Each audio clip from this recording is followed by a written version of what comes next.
안녕하세요. 저는 누군가의 딸과 며느리, 그리고 아내로 살고 있는 30대 이다영이라고 합니다.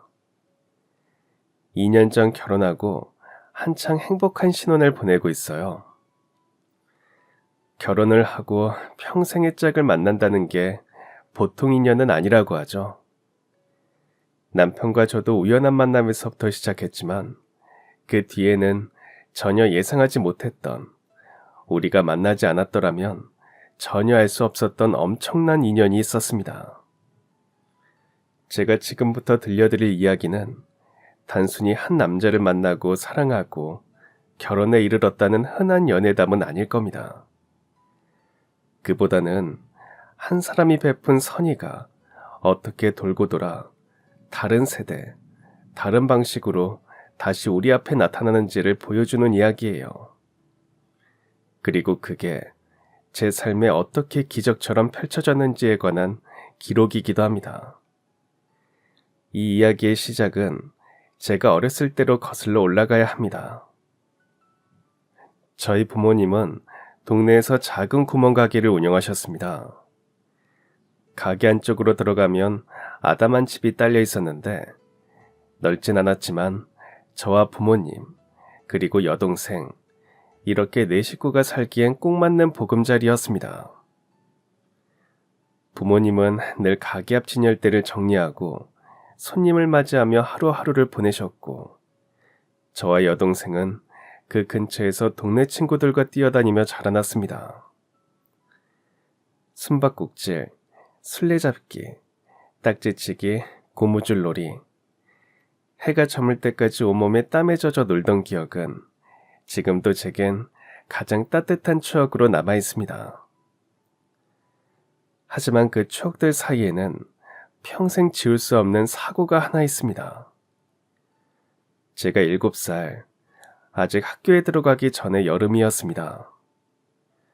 휴가철이라 평소 북적이던 동네가 유난히 조용하던 날이었죠. 대부분의 집들이 가족여행을 떠나고 저희 집만 그대로 남아 있었습니다. 슈퍼를 하고 있었기에 휴가라는 게 없었으니까요. 친구들이 없어 저는 여동생과 함께 가게 안쪽에서 그림을 그리며 시간을 보내고 있었습니다. 그러다 동생이 심심하다며 밖에 나가 놀자고 저를 조르기 시작했죠. 밖은 너무 더워서 가게 안에 있고 싶었지만 동생이 계속 졸라대는 통에 어쩔 수 없이 엄마에게 허락을 구했습니다. 엄마, 우리 잠깐 앞에서 공놀이 해도 돼요? 다정이가 자꾸 나가고 싶대요. 그래, 그러면 조심해서 놀아. 차 조심하고 동생 꼭 잘 챙겨야 한다. 허락을 받은 우린 가게 근처 골목에서 작은 공을 주고받으며 놀기 시작했습니다.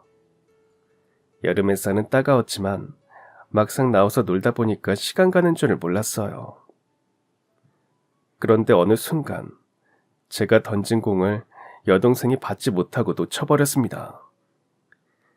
그 공은 튀어나가더니 대굴대굴 굴러 골목 끝을 향해 점점 멀어졌습니다. 언니, 공이 너무 멀리 가버렸는데 내가 가져올까? 다정아, 위험하니까 넌 여기 가만히 있어. 언니가 가져올게. 저는 동생을 말리고 혼자 공을 쫓아갔습니다. 그런데 공은 멈추지 않고 경사진 골목길을 따라 계속 아래로 굴러갔습니다. 저는 점점 속도를 높여 뛰었고 결국 공은 큰 길가 바로 옆에 멈춰 섰습니다. 그 순간 도로 쪽으로 몸을 기울이던 제 귀에 자동차가 빵빵거리는 소리가 들려왔어요. 그 차는 저를 향해 달려오고 있었습니다. 머릿속에는 빨리 피해야 한다는 생각이 들었지만 너무 무서워서 그랬는지 그 자리에 얼어붙은 듯 꼼짝도 할 수 없었어요. 그때 등 뒤에서 누군가 제 이름을 절박하게 부르는 소리가 들렸습니다. 아빠였어요. 그걸 알아챈 순간 제 몸이 강하게 옆으로 밀려났습니다. 저는 인도 쪽으로 넘어지듯 쓰러졌고 바로 그 다음 순간 귀를 찌는 듯한 충격음과 함께 아버지가 달려오던 차에 그대로 치이고 말았습니다. 아빠가 몸을 날려 구한 덕분에 저는 무릎과 팔이 까지는 정도로 그쳤지만 아빠는 그대로 차에 부딪히며 길 위에 쓰러지셨습니다. 사고 짓고 병원으로 실려갔을 땐 다리뼈가 심하게 부러져 있었고 바로 수술에 들어가야만 했어요. 어렸지만 저는 엄마와 수술실 앞에서 한 발자국도 움직일 수 없었습니다. 온통 아빠 걱정뿐이었어요.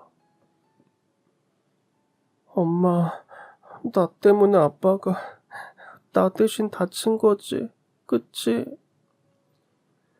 아니야, 아빠 괜찮아. 괜찮을 거야.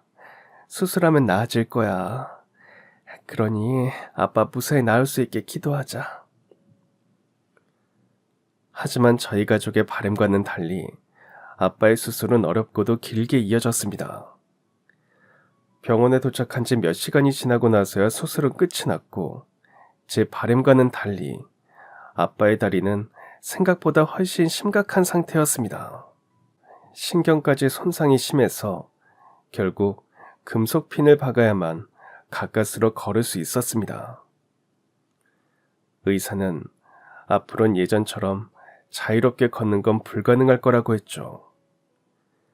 그건 평생 다리를 절며 살아야 한단 말이었어요.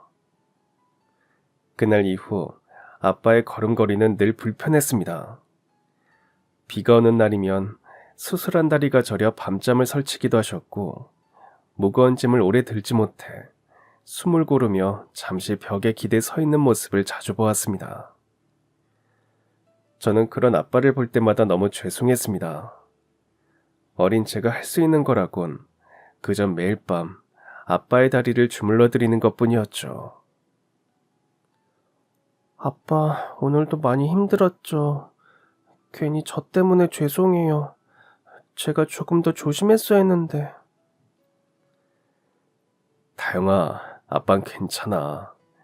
아빤 다행히 네가 무사한 것만으로도 얼마나 감사한지 모른다. 절대 너 때문이 아니니까 그런 생각하지 마. 그러면 아빠 너무 속상하다. 아빠는 한 번도 자신의 장애를 핑계 삼지 않으셨습니다. 오히려 가족을 지키는데 더욱 열심히셨죠. 엄마와 함께 작은 슈퍼를 꾸려나가며 하루 종일 서서 물건을 정리하고 무거운 박스가 들어오면 땀을 뻘뻘 흘리며 어떻게든 옮기셨습니다. 다리가 불편해 절뚝거리면서도 손님 앞에선 티를 내지 않으려 애쓰셨고 늘 성실하게 가게 문을 열고 닫았습니다. 아빠는 사고가 난 게 제 탓은 아니라고 하셨지만 저는 커가는 내내 다리를 절며 걷는 아빠를 볼 때마다 마음이 무거웠습니다. 그리고 동시에 몸이 불편한데도 묵묵히 가족을 지켜내는 아빠를 바라볼 때면 고마움과 말로 다 할 수 없는 존경심이 함께 밀려왔습니다. 저는 어른이 되면 얼른 돈을 벌어서 하루라도 빨리 부모님께 도움이 되고 싶었어요. 그래서 졸업하자마자 바로 작은 회사에 들어갔습니다. 사회생활이 처음이라 모든 게 낯설고 긴장의 연속이었죠. 그때 제 사수로 배정된 선배가 있었습니다. 대리님 안녕하세요. 오늘부터 출근하게 된 이다영이라고 합니다. 왔어요. 저는 김정석 대리라고 해요. 지금 바로 일 가르쳐 줄 테니 따라와요. 컴퓨터 작업할 수 있죠? 네, 할 수 있습니다. 다른 것도 가르쳐 주시면 빨리 배우겠습니다. 김 대리님은 업무적으로 매우 꼼꼼하고 원칙을 중시하는 사람이었습니다. 보고서에 작은 오타만 있어도 처음부터 다시 쓰라고 했고 업무 진행이 느리면 따끔하게 지적하기도 했죠. 처음엔 괜히 저만 미워하는 게 아닐까 싶을 정도로 저한테만 깐깐하게 굴어서 그 앞에 서면 늘 긴장하곤 했습니다. 하지만 시간이 지나면서 조금씩 다른 면이 보이기 시작했어요. 하루는 제가 업무가 밀려서 야근을 하게 된 날이었어요. 김 대리님도 마침 일을 할 게 있어서 그랬는지 그날 같이 사무실에 남게 됐습니다. 얼른 일을 마무리하려고 한창 작업에 집중하고 있는데 어느새 김 대리님이 옆으로 다가와 캔커피를 내밀며 말을 걸었습니다. 다영씨 피곤하죠? 이거 마셔요. 내 거 사면서 같이 샀어요. 그리고 그 부분은 내가 마무리하면 되니까 그만하고 퇴근하세요.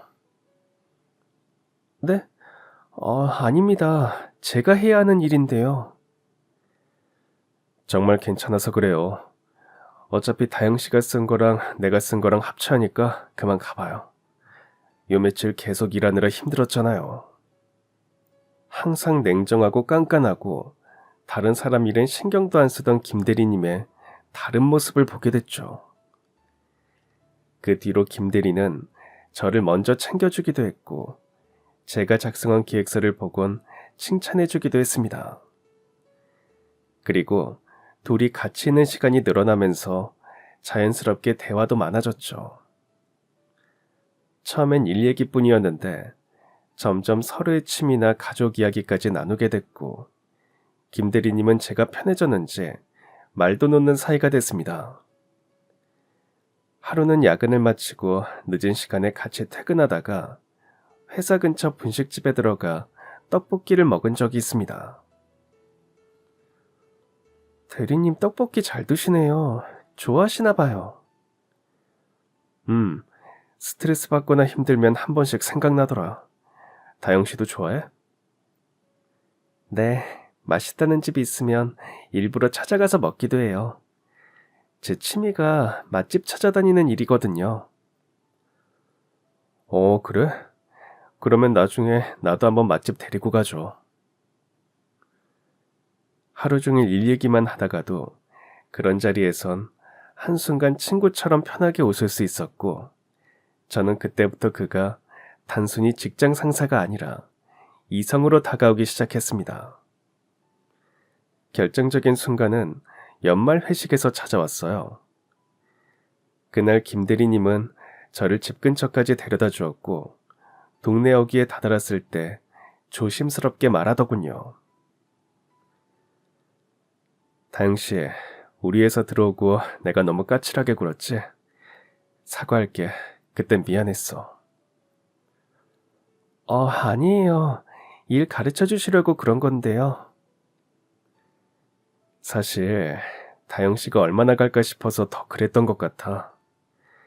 그런데 다영씨가 점점 회사 일에 적응해가는 걸 보면서 어느 순간부터는 그 모습이 성실하고 멋져 보이더라. 그리고 나선 자꾸 다영씨한테 눈이 갔어. 이제는 그냥 동료로만 지내고 싶지 않아. 다영씨는 나 어떻게 생각해? 김 대리님의 고백에 놀라기도 했지만 한편으로는 너무 기뻤습니다. 저 역시 그와 같은 마음이었으니까요. 그날 이후 저희는 회사 선후배에서 연인이 되었습니다. 그리고 얼마 가지 않아 그는 저에게 결혼하고 싶단 말을 꺼냈어요. 하지만 저는 그 말이 부담스러웠습니다. 사귀고 나서 알게 된 사실 때문이었죠. 그는 제가 다니고 있는 회사 사장님의 아들이었습니다. 그에 비하면 저희 집은 작은 슈퍼를 하는 평범한 가정이었기에 경제적인 차이가 부담이었습니다.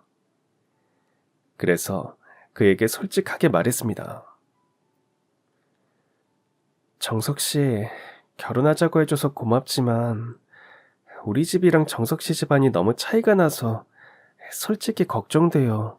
너무 부담스럽기도 하고요. 다영아, 중요한 건 너랑 나야. 내가 다 알아서 할 테니까 그런 걱정 안 해도 돼. 나만 믿어. 조만간 우리 집에 가서 인사드리자. 그래도요. 정석 씨 집안에서 절 마음에 안 들어 해서 결혼 반대하시면 어떡해요? 걱정 마. 내가 잘 말씀드릴게. 우리 어머니도 내가 택한 여자라면 분명 좋아해 주실 거니까. 저는 대리님만 믿고 그의 집에 인사를 드리러 갔습니다. 하지만 자신이 다 알아서 하겠다는 그의 말과는 달리 분위기는 처참했습니다. 특히 그의 어머니는 노골적으로 저를 싫어하는 티를 내셨죠. 이름이 이다영이라고 했나? 우리 정석이랑은 한 팀에서 일하다가 만난 거야? 네. 제가 신입이었을 때 정석 씨가 많이 도와줬어요. 근데 정말로 우리 정석이가 사장 아들이었다는 걸 몰랐니? 네? 어머니, 그게 무슨 말씀이신지. 아유, 말귀를 한 번에 못 알아듣네. 정석이가 사장님 아들이라는 거 알고 일부러 접근한 거 아니냐 그 말이야. 저는 그 말을 듣고 어떤 말을 해야 할지 입이 쉽게 떨어지지 않았습니다. 정석 씨가 옆에서 제 편을 들어줬지만 그의 어머니는 계속해서 저를 의심하셨어요. 너처럼 우리 아들한테 접근한 여자를 내가 한두 명 본 게 아니야. 팔자 한번 고쳐보겠다고 작정하고 꼬신 건지 어떻게 알아? 아니에요. 저는 정말 몰랐습니다. 나중에 정석 씨가 말해줘서 알게 된 거예요. 대체 뭐 때문에 그렇게 오해하신 건지는 모르겠지만 정말 아닙니다. 뭐 그건 그렇다 치고 어쨌든 우린 이 결혼 허락 못한다. 이건 뭐 형편이 어느 정도 맞아야 결혼을 시키든 말든 할 거 아니야? 어디 구멍가게 딸이 언감생심 우리 아들을 넘봐. 그의 어머니는 이미 저희 집안에 대해서도 조사를 마친 상태였습니다. 구멍가게 딸과 회사 사장 아들이 결혼한다는 게 말이 되냐면서 어이없어 하셨죠. 저는 거기까진 참을 수 있었습니다. 제가 사랑하는 남자의 어머니였으니까요. 하지만 그 다음 말을 듣곤 도저히 참을 수가 없었습니다. 그리고 그쪽 아버지 말인데 다리에 장애까지 있다며. 정석아, 넌 여자를 데리고 와도 어디서 이런 애를 데리고 오니? 나 좀 기가 막혀서 내가 창피해서 어디 말도 못하겠어. 사실 저도 정석 씨랑 결혼하는 거 부담스러웠어요. 근데 정석 씨가 저 아니면 안 된다고 해서 온 거라고요. 그리고 저를 싫어하시는 건 괜찮아요. 하지만 제 부모님까지 그렇게 말씀하시는 건 정말 예의가 아니라고 생각합니다. 뭐라고? 어른 앞에서 눈 똑바로 뜨고 말하는 것 좀 봐. 이래서 내가 없는 집안에는 싫다고 하는 거야. 이 결혼 나는 허락 절대 못한다. 방 안의 공기가 순간 싸늘하게 식었습니다. 더는 그 자리에 앉아 있을 수 없어 저는 자리에서 일어나 그 집을 나와버렸습니다. 정석 씨도 허겁지겁 따라 나와 제 팔을 잡으며 말했어요. 미안해, 내가 너무 쉽게 생각했나 봐. 이렇게까지 심하게 말씀하실 줄은 몰랐어. 정말 미안해. 정석 씨, 나한테 뭐라고 그랬어요? 다 알아서 할 테니 걱정하지 말라면서요. 근데 이게 뭐예요? 왜 우리 부모님까지 그런 모욕을 받게 하냐고요. 오늘은 저 혼자 갈게요. 따라오지 말아요. 정석 씨는 계속 사과했지만 제 안에 쌓인 분노와 상처는 쉽게 가라앉지 않았습니다. 제가 사랑하고 존경하는 아빠와 엄마가 그렇게 하찮게 취급당한 것이 너무나도 가슴이 아팠죠. 그날 집으로 돌아와서도 마음이 복잡했습니다. 정석 씨는 자신이 부모님을 어떻게든 설득해 볼 테니 걱정하지 말라고 했지만 그래도 그분들의 시선이 완전히 바뀔까 하는 의문이 가시지 않았어요. 정석 씨를 향한 마음은 여전했지만 저희 가족을 무시하는 집안에 들어가야 한다는 두려움과 불안이 점점 더 크게 자리 잡았습니다. 그래서 저는 그 남자와의 결혼이 정말 옳은 선택인지 아니면 여기서 멈춰야 하는 건지 계속해서 스스로에게 되묻고 또 되물었습니다. 정석 씨의 집에 다녀온 지 며칠이 지났고 여전히 그와의 결혼을 고민하던 어느 날이었습니다. 제가 거래처 손님을 만나러 한 카페에 갔는데 거기서 정석 씨가 처음 보는 여자와 함께 앉아있는 걸 보게 됐어요. 저는 그 모습을 보자마자 그에게 지금 어디냐고 문자를 보냈습니다. 그는 회사에서 일하는 중이라는 답을 보내왔죠. 정석 씨가 제게 거짓말을 한 게 화가 났고 바로 그 자리에서 그에게 전화를 걸었습니다. 정석 씨 나예요. 정석 씨는 카페가 회사인가 봐요? 나한테 이렇게 뻔한 거짓말을 할 줄은 정말 몰랐네요. 끊을게요. 그는 제 전화를 받곤 카페를 두리번거리더니 저를 발견하고 마치 귀신을 본 듯 소스라치게 놀랐습니다. 그리고 그날 밤 그는 저희 집 앞까지 찾아왔습니다. 다행히 네가 본 대로 여자를 만난 건 맞아. 근데 나도 어쩔 수 없었어. 어머니가 나한테 물어보지도 않고 맞선 자리를 만드셨어. 그래서 나간 거야. 그니까 정석 씨 말은 어머니가 나가라고 해서 어쩔 수 없이 나갔단 거네요? 근데요, 나라면 그 자리에 안 나가겠다고 거절하겠어요. 어떻게 결혼까지 생각하는 여자가 있으면서 그 자리를 나가요? 이렇게 어머니 말에 휘둘리는 남자를 내가 앞으로 어떻게 믿죠? 우리 그냥 여기서 헤어져요. 저는 정석 씨에게 헤어지자고 말한 뒤 돌아섰습니다. 가슴은 아팠지만 이런 상황에서 결혼까지 해봤자 똑같은 문제로 마음이 아플 것 같았어요. 정석 씨는 그 뒤로 몇 번을 더 잡았어요. 밤마다 전화를 하기도 했고 집까지 찾아오기도 했습니다. 하지만 저는 확고했고 결국 헤어지게 됐어요. 정석 씨와 이별한 후 그 회사를 계속 다닐 순 없을 것 같아 퇴사까지 했습니다. 이별하고 한동안은 무척 힘들었어요. 밖에 잘 나가지도 않고 속상해서 밤마다 남몰래 울기까지 했습니다. 그러자 하루는 엄마께서 제게 물으셨죠. 다영아, 요즘 무슨 일 있어? 많이 힘드니? 힘든 일 있으면 엄마한테 말해봐. 엄마, 나 만나던 사람이 있었잖아. 그 사람이랑 헤어졌어. 왜? 그 집에서 우리 집안이 마음에 안 든다니? 아휴, 사실 엄마랑 아빠 다 알고 있어. 그 남자가 집으로 찾아왔던 날 둘이 싸우는 것도 다 봤고. 그가 제 마음을 돌리려고 찾아왔던 날 부모님은 가게 문을 닫고 들어오시다가 우연히 그 모습을 보고 말았고 무슨 일이 있었는지 다 듣게 됐습니다. 그래서 그 집에서 저희 집안 때문에 그리고 아빠의 장애까지 언급한 걸 다 알게 되셨던 거죠. 잘했어. 우리 집안 무시하는 집에 너 시집 보낼 생각 없다.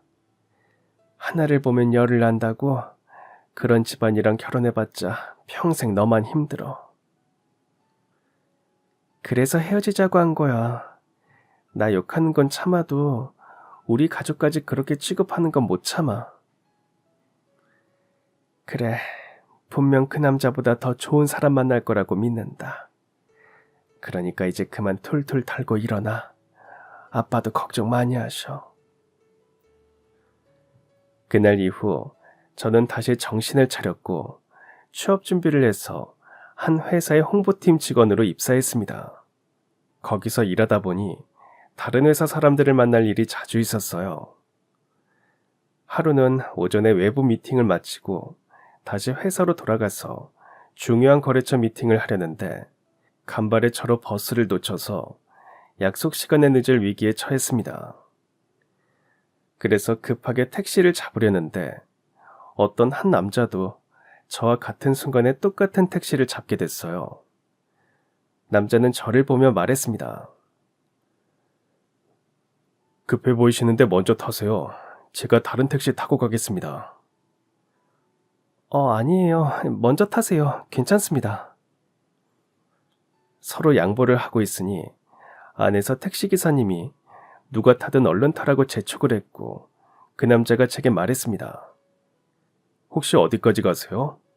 가는 방향이 같으면 같이 타고 가는 게 어떨까요?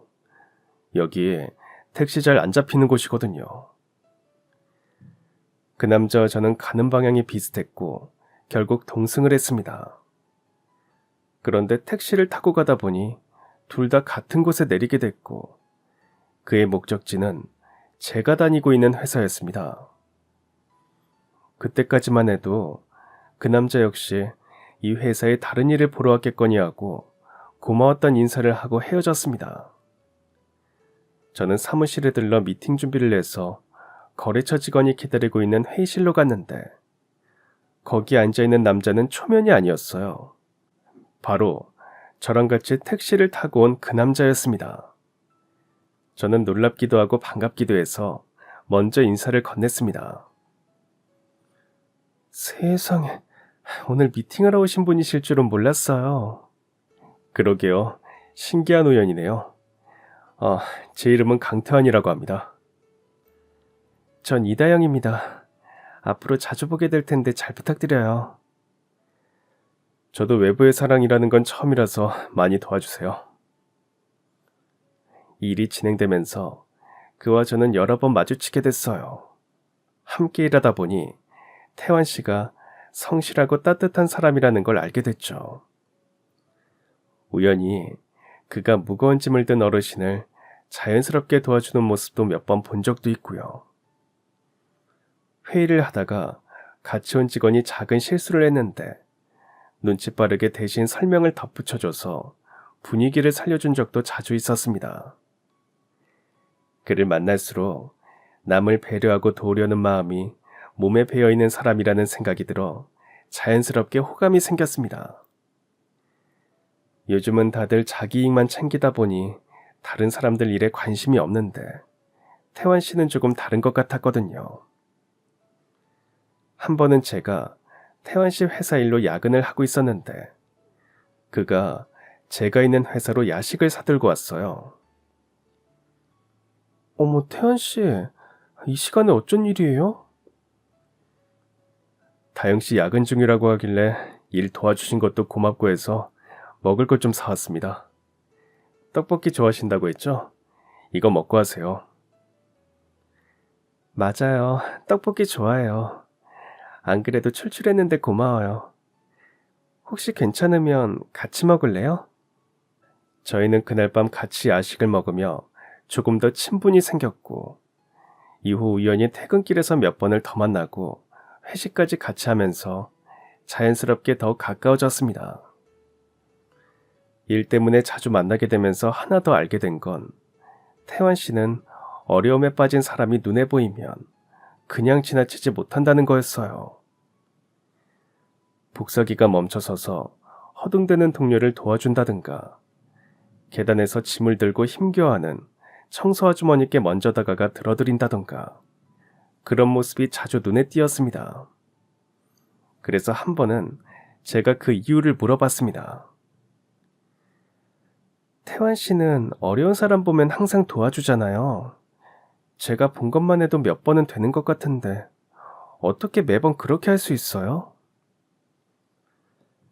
저희 엄마를 보고 자라서 그런 것 같아요. 엄마가 젊었을 때 외가 쪽 형편이 정말 어려웠대요. 하루하루가 막막할 정도였는데 그때 주변에서 큰 도움을 받으면서 버티셨다고 해요. 그 경험 때문인지 엄만 누가 힘들어하는 걸 보면 그냥 지나치지 못하시더라고요. 그러셨구나. 되게 좋은 분을 만나셨나 봐요. 맞아요. 엄만 아직도 말씀하세요. 그때 도움 주신 분들 덕분에 지금의 자신이 있을 수 있었다고요.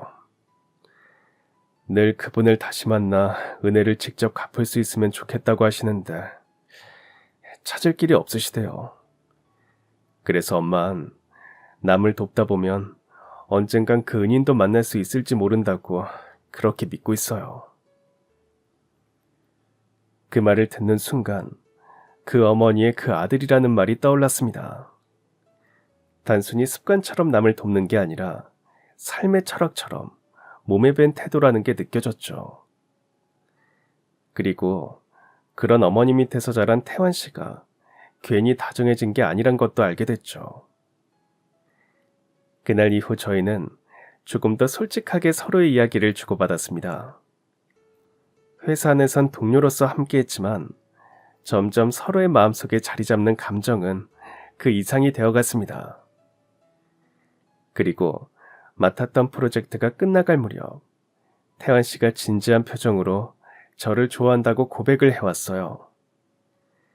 순간 제 마음도 더는 숨길 수 없다는 걸 알게 됐고 그렇게 저희는 연인이 되었습니다. 연인이 된 뒤로 태환 씨는 거의 매일같이 저를 집 앞까지 바래다 주었습니다. 처음엔 너무 미안해서 몇 번이나 괜찮다고 했지만 그는 늘 밤길이 위험하다며 집 앞까지 함께 걸어주곤 했습니다. 그러던 어느 날 부모님의 슈퍼 앞에서 그와 헤어지려던 순간이었어요. 마침 가게 문 앞에 나와 있던 부모님과 마주치게 됐어요. 전 아직 태환 씨에게 제 가족 이야기를 제대로 하지 않았던 터라 순간적으로 당황했습니다. 그런데 그가 먼저 환하게 웃으며 저희 부모님께 인사를 했어요. 안녕하세요. 처음 뵙겠습니다. 다영 씨랑 만나고 있는 강태환이라고 합니다. 시간이 늦어서 다영 씨 바래다 주는 길이었습니다. 아유, 만나서 반가워요. 잠깐 들어왔다 가요. 음료수라도 한잔 하고 가. 엄마가 음료수라도 한잔 하고 가라고 잡는 통에 태환 씨는 가게 안으로 들어갔죠. 좁은 테이블에 둘러앉아 시원한 음료를 마시며 이런저런 대화를 나누는 동안 그는 예의 바르고 성실하게 대답했습니다. 부모님도 크게 부담스러워하지 않으셨고 그날의 갑작스러운 만남은 생각보다 괜찮게 마무리되었습니다. 그날 이후 태환 씨는 집 앞까지 데려다 주다가도 시간이 허락되면 슈퍼에 들어와 가게 일을 조금씩 도와주곤 했습니다. 특히 아빠가 무거운 박스를 옮기느라 땀을 흘리는 모습을 보곤 곧장 나서서 짐을 들어주기도 했습니다. 아빠 다리가 불편하다는 걸 알고 난 뒤에는 일부러 더 챙겼습니다. 무거운 음료 박스나 물건 정리는 거의 태환 씨가 도맡아 해주었어요. 저는 무엇보다도 그가 아빠의 다리에 대해 직접 묻거나 호기심 어린 눈빛을 보내지 않고 그저 아무 일 없다는 듯 배려해주는 태도가 고마웠습니다. 괜히 상처를 건드리지 않고 묵묵히 도와주는 그의 모습이 제 마음을 더 따뜻하게 만들었습니다. 얼마 후 저는 용기를 내서 아빠가 다리를 다치게 된 사연을 들려주었습니다. 어린 시절 저를 구하려다 크게 다치셨다는 이야기였죠. 태환 씨는 그 말을 다 듣고 저희 아빠가 대단하신 분이라며 존경스럽다고 말해줬습니다. 저는 그 한마디가 가슴 깊숙이 와닿았어요. 이전에 만났던 사람들은 아빠의 장애를 곱게 보지 않았고 그 때문에 속상했던 적도 많았는데 태환 씨는 달랐습니다.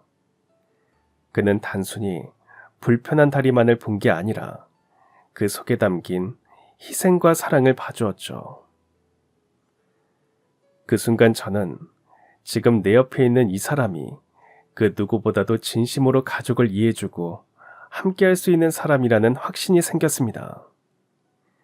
그리고 전보다 더 깊이 그에게 마음이 끌렸습니다. 그리고 저희는 누가 먼저랄 것도 없이 자연스럽게 결혼까지 이야기하는 사이가 됐어요. 그리고 정식으로 양가에 인사를 드리기로 했습니다. 그는 저희 집에 대해서 웬만큼 알고 있지만 생각해보니 저는 아는 게 별로 없더라고요. 그래서 인사를 드리러 가기 전에 그에게 가족에 대해서 물어봤습니다. 우리 가족은 특별한 거 없어. 다영 씨도 아는 것처럼 우리 아버지가 2년 전에 돌아가셨고 엄마랑 여동생이랑 같이 살고 있고 그냥 평범해. 다른 가족과 다를 거 없이 평범하다는 말에 그의 집안도 저희 집과 비슷한 형편일 거라 짐작했어요. 평소 검소한 모습을 보이기도 했으니까요. 하지만 막상 인사를 드리러 태환 씨의 집에 도착했을 때 저는 깜짝 놀라고 말았습니다. 그곳은 넓은 평수의 고급 아파트 단지였습니다. 잘 다듬어진 조경과 경비원의 인사, 고급 자동차들이 즐비한 주차장. 제가 그동안 상상했던 평범한 집과는 확연히 달랐습니다. 순간 가슴이 쿵 내려앉았습니다.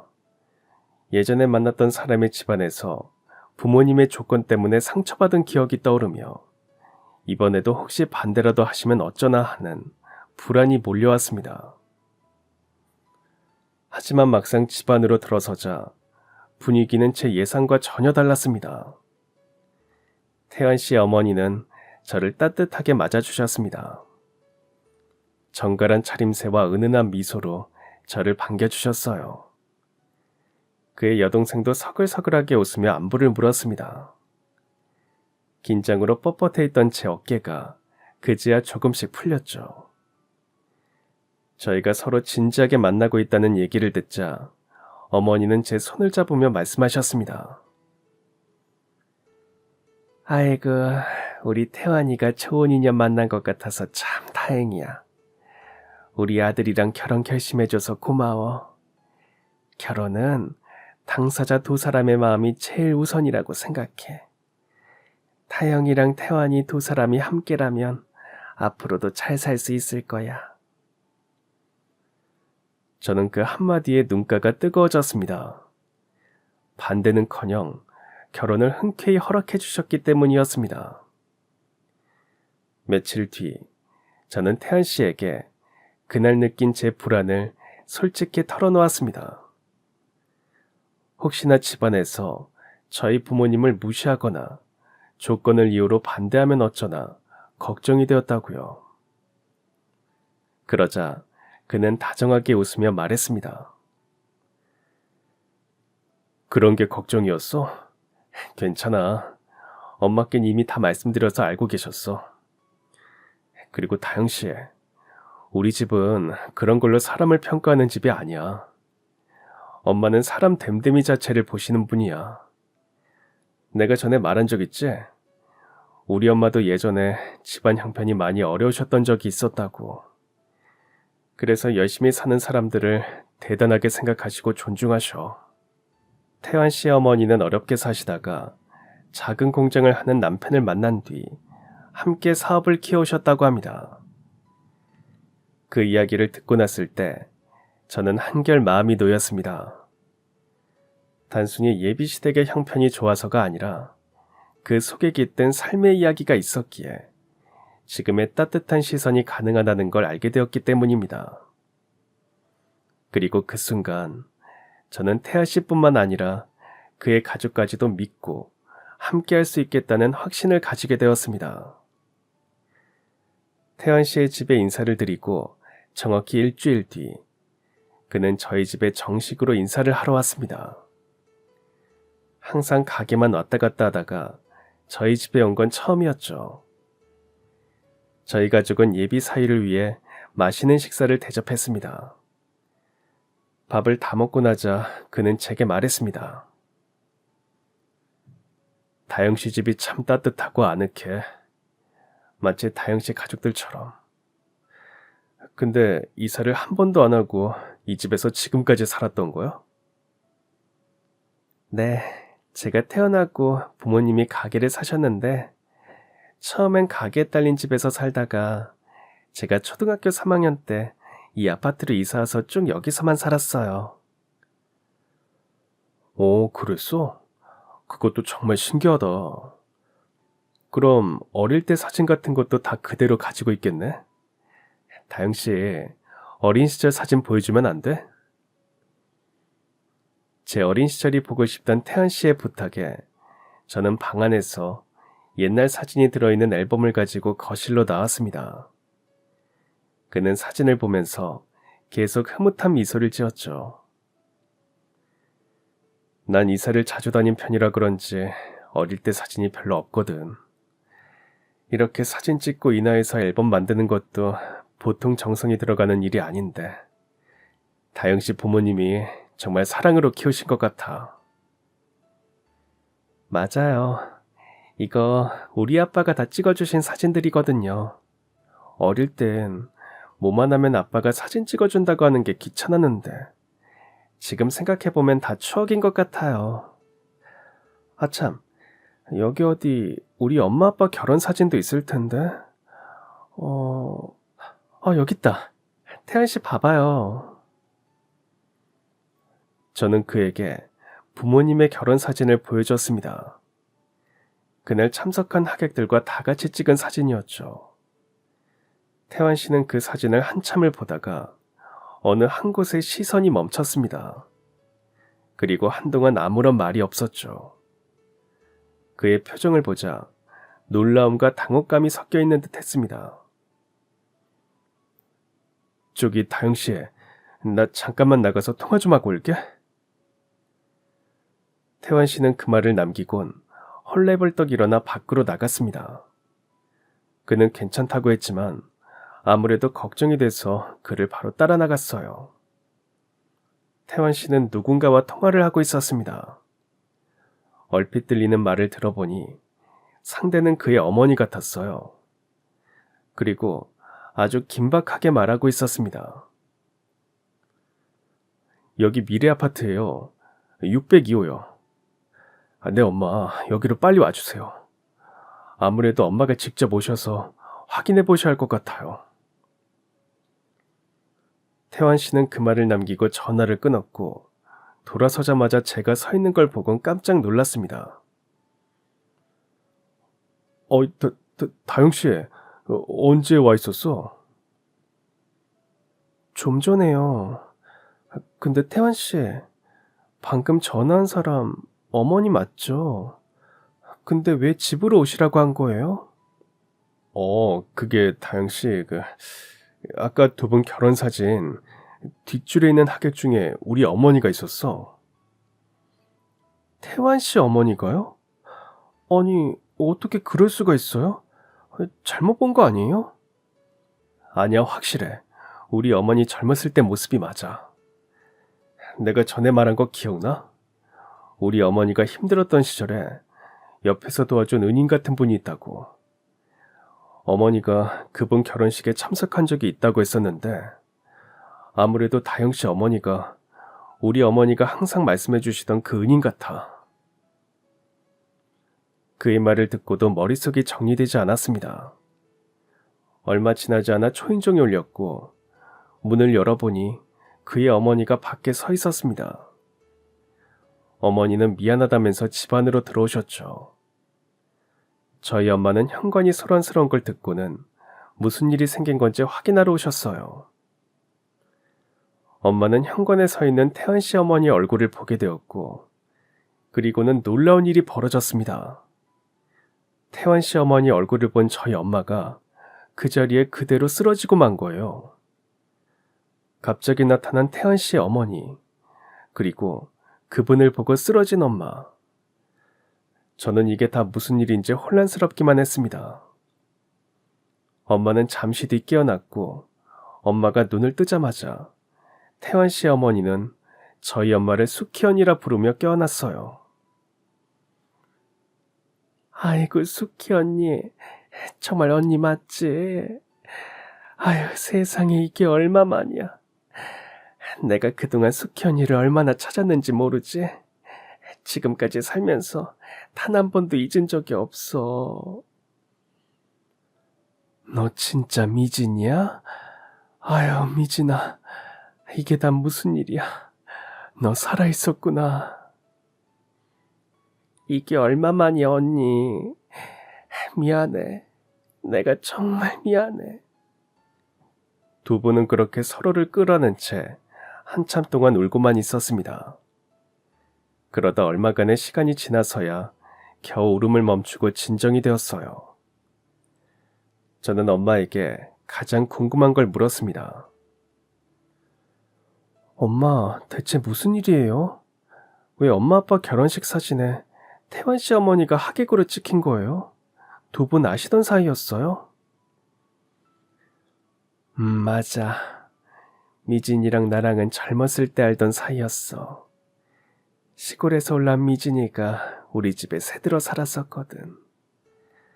우리 집이 그때 작은 주택이었는데 방 두 개는 다른 사람한테 세를 주고 있었어. 그중 한 방인 미진이가, 그러니까 태환이 엄마가 새 들어온 거야. 정말요? 그러면 그때부터 두 분이 알고 지내셨던 거예요? 그때 미진이가 막 20살이 됐었는데 나보다 2살 어린 미진이가 꼭 친동생 같아서 내가 잘 챙겨줬지.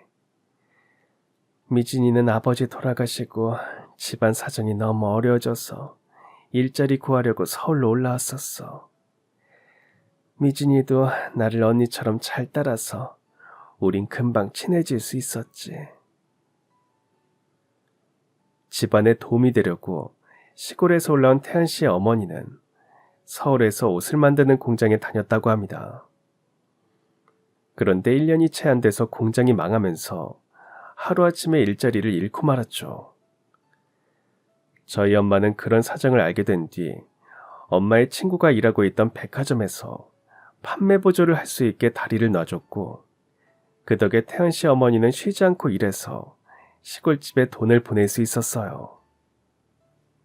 저희 엄마 손을 잡고 이야기를 가만히 듣고 있던 태환 씨의 어머니가 말씀하셨습니다. 그 시절에 난 너무 어려웠어. 숙현이 아니었다면 그때 죽었을 수도 있어.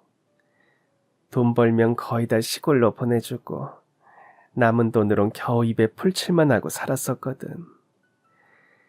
그러다 한 번은 쓰러진 적도 있었지. 그때 다행히 너희 엄마가 쓰러진 날 병원으로 데려다주고 치료도 받게 해줬어. 그리고 내가 밥도 굶어가면서 돈 아끼는 걸 알고는 직접 밥도 챙겨줬어. 숙희 언니, 그때 얼마나 고마웠나 몰라. 아휴, 미진이 너도 참 그걸 아직도 기억하고 있어? 밥 숟가락 하나만 더 놓으면 되는 건데 뭘. 숙희 언니가 나 도와준 게 어디 그것뿐이야? 우리 엄마 돌아가셨을 때도 언니랑 언니네 부모님이 다 도와주셨잖아. 돈 없어서 장례도 못할 뻔했는데 그거 알고 알아서 다 해주시고. 아휴, 내가 죽어서도 그 일은 못 잊을 거야. 언니한테 받은 거 갚고 싶었는데 너무 가난해서 그것도 쉽지 않더라. 그래서 항상 마음의 빛처럼 남아있었어. 그리고 다음에 저희 엄마는 아빠를 만나 결혼을 하게 되었습니다. 태환 씨 어머니도 당연히 초대했죠. 하지만 그 당시 태환 씨 어머니에겐 돈이 별로 없었습니다. 축의금을 내지 못할 게 뻔해서 가지 않으려고 했지만 엄만 그 마음을 알고는 축의금 같은 거 안 해도 되니 와서 진심으로 축하해달라고만 말했다고 해요. 그 말에 태환 씨 어머니는 밥까지 먹는 건 미안해서 결혼식 사진까지만 찍고 일하러 바로 출근을 했다고 합니다. 결혼 이후 엄마는 새로운 삶에 바빠졌습니다. 태환 씨 어머니 역시 열심히 일을 하던 중 더 많은 월급과 숙식을 제공해주는 지방의 한 공장에 취업 기회를 얻게 되었고, 결국 고향과 서울을 모두 떠나 그곳으로 내려가게 되었습니다. 그날 서울을 떠나면서 숙현이한테 전화해서 서로 연락처를 주고받았어. 그런데 연락이 쉽지 않더라고. 숙현이는 결혼 생활로 정신없고 나도 공장 적응하느라 신경을 못 썼지. 그러다가 자연스럽게 연락까지 끊기게 된 거야. 숙희 언니, 내가 나중에 서울 올라와서 언니 찾으러 우리가 살던 집 갔던 거 알아? 어머, 정말? 나 결혼하고 얼마 안 가서 부모님도 다 시골로 내려가시게 돼서 그 집 팔았었잖아. 근데 거길 네가 찾아온 거야? 맞아, 그랬더라. 내가 갔을 땐 다른 사람이 살고 있었어.